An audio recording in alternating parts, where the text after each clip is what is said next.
தெய்வீக தன்மை ஒரு சில மனிதர்களுக்கு தான் இருக்கும். அப்படிப்பட்ட மனிதர்கள் ஒருத்தர் தான் திருமுருக கிருபானந்த வாரியார் சுவாமிகள் அவர்கள். அவரை பற்றி சொல்லும்போது என் தங்கச்சி ஞாபகம் வந்துடும் எனக்கு. ஏன்னா அந்த வாரியார்னு சொல்ல வராது, கிருபானந்த வாத்தியார்னு சொல்லுவாங்க. சின்ன வயசுல நாங்கள் ஒரு 10-12 வயசு இருக்கும்போது எங்கள் வீட்டில் கூட்டு போவாங்க மீனாட்சி கோயிலுக்கு. அப்போ ஆடி வீதியில ஆன்மீக சொற்பொழிவுகள் வருஷம் நடக்கும். வருஷம் வருவார் வாரியார் சுவாமிகள். மணிக்கணக்காக பேசுவார், இசையவே மாட்டார். அப்படியே ஒரு தலை ஒரு பக்கம் அப்படி சாஞ்சே வச்சிருப்பார், கழுத்து கூட வெளியே தெரியாது. அப்பயே அவருக்கு 70 வயசு இருக்கும். ஒரு அற்புதமான தெய்வீக குரல், அப்படி கட்டி போட்ட மாதிரி. எனக்கு 10 வயசுல எங்களுக்கு அப்படி ஒரு உணர்வு. மணிக்கணக்கா நாங்கள் உட்காந்து முறுக்கு வித்துட்டு இருப்பாங்க, சாப்பிட்டுக்கிட்டு கேட்டுக்கிட்டு இருப்போம் சொல்றது. முன்னாடி இருக்க பசங்கிட்ட மட்டும் இன்ட்ராக்ட் பண்ணுவார், பேசுவார், பின்னாடி பார்க்க மாட்டார். கண்ணு பூத்து போய் அப்படியே சின்னதாக இருக்கும். அப்படி அப்பன் முருகன் அப்படின்னாருன்னா அது அப்படியே நமக்கு ஒரு வாரி அப்படி மெய் செலுத்தும். அப்படிப்பட்ட கிருபானந்த வாரியார் சுவாமிகள்கிட்ட ஒருத்தர் ஒரு தடவை போய் கேட்கிறார், சுவாமி நான் மளிகை கடை வைக்க போறேன், என்ன சுவாமி படம் மாட்டட்டும் கேட்கிறார்.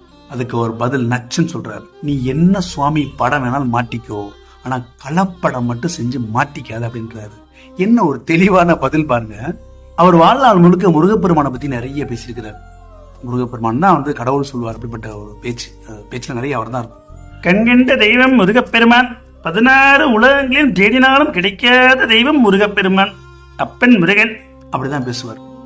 அவர் முடிக்கும் போது, அந்த பேச்சு முடிக்கும் போதும் பாட்டு இந்த பாட்டு ஐ திங்க் கந்தரன் போது நினைக்கிறேன்.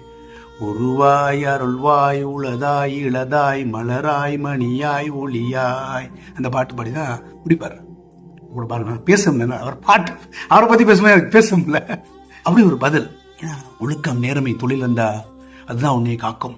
நீ மாற்ற சுவாமி படமும், ஏன்னா ஒரு மனிதனுக்கு தனி விருப்பம் இருக்கும், அதுல தலையிட மாட்டாரு இந்த கிருபானந்த வாரியார் சாமி. தெய்வீக தன்மை உள்ள மனிதர்கள் எல்லா கடவுளும் ஏற்றுக்குவாங்க, இம்போஸ் பண்ண மாட்டாங்க. இந்த சாமி தான் சொல்லிட்டு ஒரு பேச்சு வேற, ஆன்மீக பேச்சு வேற.